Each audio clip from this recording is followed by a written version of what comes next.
უშედეგოა ეუთო ოდირის მცდელობა მოიპოვოს საქართველოში სასამართლოს ხდომების დაკვირვების ნებართვა. ქართული ოცნება ბლოკავს საერთაშორისო დამკვირვებლებს და არ აძლევს მონიტორინგის საშუალებას.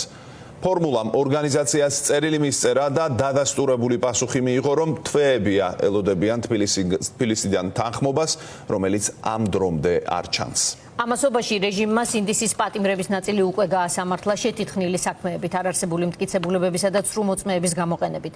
აგვისტოში თითქმის ყველა განაჩენი გამოცხადდება, ქართულმა ოცნებამ ყველაფერი გააკეთა იმისთვის, რომ სხდომებზე არსებული უსამართლობა ქვეყნის შიგნით თუ გარეთ საზოგადოების თვალისგან დაეფარა. არც დამკვირვებლები დაუშვა და პროცესები ვიდეო გადაღებისთვის დახურა. რას უმალავს ივანიშვილის რეჟიმი ეუთო ოდირს, რომელსაც საქართველოში სასამართლო სისტემის მონიტორინგზე ყველა ხელისუფლების დროს ჰქონდა წვდომა. სასამართლო სხდომების მონიტორინგი რას ნიშნავს? ან რა გამოდის, რომ ვიღაც უნდა მოვიდეს უცხოელი სახელი და გვარისი მქონე ადამიანი და სასამართლო საქმიანობაში უნდა ჩაერიოს? ეს მას შემდეგ, რაც ოლიგარქმა პროდასალურის ნიღაბი მოიხსნა და სასამართლო სისტემა პოლიტიკური დევნის იარაღად აქცია. მანამდე კი, როდესაც პარტნიორებს და პირველ რიგში მოქალაქეებს ატყუებდა, რომ მართლმსაჯულების რეფორმა სურდა. სასამართლოში ეუთო ოდირის მონიტორებს მუშაობის უფლებას აძლევდა. ამ დოკუმენტით, რომელიც 2014 წლით თარიღდება, საერთაშორისო ორგანიზაციამ ნაციონალური მოძრაობის მთავრობის მაღალჩინოსნების წინააღმდეგ სასამართლო განხილვები შეაფასა. მაშინ უცხოელი ანალიტიკოსები 327 პროცესს დაესწრნენ.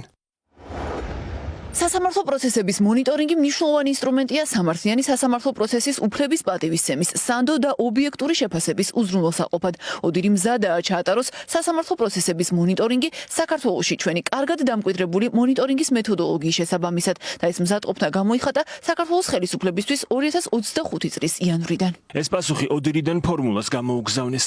ოცნების 7-თვიანი დუმილი მონიტორინგზე უარს ნიშნავს. საქმეები, რომლებიც სისტემის უკანონობას აშიშვლებს, დასკვნით ეტაპზეა. სინდისის არაერთი პატიმარი უკვე გაუშვეს ციხეში. რატომ დაუკეტა რეჟიმმა სასამართლოს კარი ეუთო ოდირის მონიტორებს? შეგიძლიათ მიმითითოთ, რომელია ბატონი ვალერი? ახალი პირდაპირ დგას. ბატონო? აი დგას პირდაპირ. რომელი არის აბა ბრძანები? აი ეგ პირდაპირ მიყურებს. მიღებულია პასუხი. არადა ვალერი თეთრაშვილი, რომელიც საქმის მასალების მიხედვით ამ პოლიციელმა დააკავა და გაჩხრიკა დარბაზში საერთოდ არ ყოფილა. ოცნებიდან თანხმობის შემთხვევაში საერთაშორისო მონიტორები გაიცნობდნენ სხვა ცრუმოწმეებსაც. ნახავდნენ მოსამართლეებს, რომლებიც სინდისის პატიმრებს ციხეში მტკიცებულებების გარეშე მხოლოდ პოლიციელების მონაყოლზე დაყრდნობით უშვებენ. მაშინაც კი, როდესაც ოცნების შინაგან საქმეთა სამინისტროს თანამშრომლები, რომლებსაც რეჟიმმა დაზარალებული სტატუსი მიანიჭა, ხელს ვერცერთ ბრალდებულს ვერ ადებენ. ზოგჯერ კი, როცა ეგრეთ წოდებული ბრალდება წარმეტებით ვერ იკერება, საქმეში პროპაგანდას რთავენ. ასე მოხდა საბა ჯიქიას შემთხვევაში, რომელსაც ჯერ განაჩენი გამოუტანეს და შემდეგ კი სამთავრობო მედიამ დამონტაჟებული ვიდეოთი ის დააბრალა, რასაც პროკურატურაც კი არ ედავებოდა. არანაირი სერიოზული ხელშესახებები მტკიცებულებები არ აქვს და ამ ადამიანებს ასამართლობენ და აბსოლუტურად პოლიტიზირებული არის პროცესი და ეგრეთ წოდებულ პოლიტიკურ მოწინააღმდეგეებს ასამართლებენ ჯიქურ და ზდებენ ბრალს იმაში რაშიც სამდე მართალიას უყველა. ეხლა ამას საქართველოს მასშტაბით ხედავდით აქამდე ვიდრე დახურავდნენ სხდომებს, ვიდრე აკრძალავდნენ ყველაფერს და ჩააბნელებდნენ და ძალიან არ უნდათ რომ ეს ყველაფერი დაინახოს საერთაშორისო ორგანიზაციებმა. მარაზმია ის რაც სასამართლოებში მიმდინარეობს. აქედან გამომდინარე ყველაფერს გააკეთებენ რომ როგორც ჩვენ გამოგვყარეს ყველა დარბაზებიდან ამ შემთხვევაში ჟურნალისტებს გულისხმობ როგორც მედიას ისე ყველა სახის ამ სიტუაციაში არიან და არ უნდათ აჩვენონ ეუთო ოდირს რა მარაზმი აქვს სასამართლოში. უკვე თვეები არსებობს ეუთო ოდირის მოთხოვნა, ის კიდევ ერთი მნიშვნელოვანი დარღვევაა ბიჭებთან მიმართებით საერთაშორისო სტანდარტით და ბუნებრივია მასე აპელირებას ჩვენ შევათანხმებთ პოზიციას და გვექნება მათ შორის ადამიანის უფლებათა ევროპულ სასამართლოში. დაშვების შემთხვევაში ეუთო ოდირის მონიტორები რეჟიმს კიდევ ერთ უკანონო ტენდენციაში ამხელდნენ. ნახავდნენ, რომ ოცნების პროკურატურა კრიტიკოსების დასჯას ნარკოდანაშაულის გამოგონილი საქმეებით ცდილობს. ამ ბრალდებით დაკავებულების წინააღმდეგ სისტემას მტკიცებულებები არ აქვს. არ არსებობენ ნეიტრალური მოწმეები, არც შხრეკის პროცესია გადაღებული და შესაბამისად ვერაფრით მტკიცდება, რომ პროდასალური აქციების მონაწილეებს ეს ნარკოტიკები განზრახ არ ჩაუდეს. მათი მიზანი არის მაქსიმალური ჩაკეტილება, მაქსიმალური დახურვა ამ პროცესებზე გულისხმობს იმისთვის, რომ ის დარღვევები, რაც ხდება ამ პროცესებზე, გარეთ არ გამოვიდეს და საზოგადოებამ არ დაინახოს, თუმცა დაუგვიანდა ჩემი აზრით ეს რეჟიმს, იმიტომ რომ საზოგადოებამ გადასარევად დაინახა და ეს ბრძოლა ჩემი აზრით რეჟიმმა წააგო და სინდისის პატიმრების საქმე პროპაგანდისტული კუთხით წააგო და საზოგადოებამ შვენივრად ხედავს რა ხდება სასამართლო პროცესებზე და ვინ არიან სინამდვილეში ციხეში და ვინ არიან სინამდვილეში გარეთ.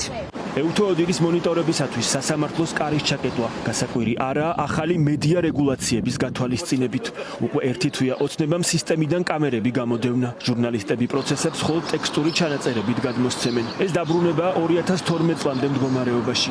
რისი შეცვლითაც ოცნება განსაკუთრებულად ამაყობდა. თუმცა ეს იმ დრომდე, ვიდრე მმართველობა დიქტატურის ფაზას მიაღწევდა და დამატებითი კრიტიკის თავიდან არიდების ერთადერთ გზად სისტემა სრულ ჩაკეტვას დაინახავდა. დასამალი არის ამ პროცესებზე ძალიან ბევრი და რასაც ამბობენ ადვოკატები, რასაც ამბობენ დამკვირვებლები, ადგილობრივი, ყველაფერი მართალია და უამრავი უკანონობის ფონზე მიმდინარეობს პოლიტიკური პატიმრების მიმართ, ესე ვთქვათ, ეს პროცესები. მე ის უფრო გამიკვირდებოდა ქართულ ოცნებას დასტური მიეცა საერთაშორისო დამკვირვებლებისთვის, ვიდრე ის მაკვირვებს, რომ უარს ამბობენ. ნებისმიერ შესაძლებლობას იმის, რომ დამატებით სიმართლე გაიგოს საზოგადოებამ, მათ შორის ევთო ოდირის დამკვირვებლების მეშვეობით, ამ სივრცის შეზღუდვაც არ უნდა რომ ეს სივრცე გაიხსნას და საზოგადოებამ მათ შორის აი ამ წყაროდან გაიგოს რაიმე ინფორმაცია. საერთაშორისო შეფასება მნიშვნელოვანი მტკიცებულება იქნებოდა სტრასბურგის სასამართლოშიც. რეჟიმის უარის მიზეზი შესაძლოა ესეც იყოს. თუმცა როგორც იურისტები განმარტავენ, პოლიტპატიმრების მიმართ უკანონობა იმდენად აშკარაა, რომ ოცნებას პოლიტიკურ დევნაში ევროპული სასამართლოც ამხელს.